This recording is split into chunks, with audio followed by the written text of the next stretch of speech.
Hello guys, welcome back. In today's video, I'm gonna show you how to fix lag in CapCut. So if you are doing some advanced editing or you are using lots of effects in your CapCut, then you might face the lag in CapCut. So how you can fix it, this video is absolutely for you. So you guys have to simply don't worry about it and simply open up the CapCut application on your mobile phone.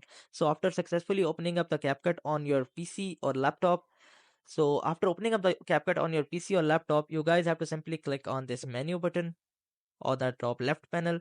So in the top left panel in the menu button, you guys have to simply go to the drop down menu and click on settings. So it is the third last option. You guys have to just simply click on it. So after clicking on that, now you guys will be able to see it has lots of options. So you guys have to just simply click on this cache size, and here it is a dustbin. So you guys have to just simply click on this cache data. So after clicking on that, it will delete all the cache and all the temporary files which are stored in CapCut and which might face the lag in CapCut.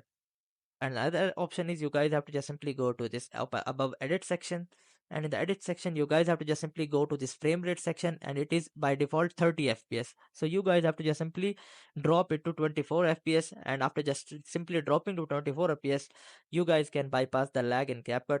And another method is you guys have to just simply go to the performance section, and in the performance section you make sure that the proxy check bar is should be marked, because when it unmarked, then your CapCut performance will be very low. So you guys must have to enable it. So after clicking on it, your CapCut performance will be upgraded, and you guys can fix the lag in CapCut and click on save, and that's it. So I hope these methods find you well. To like, share, subscribe. Thank you so much. Bye bye.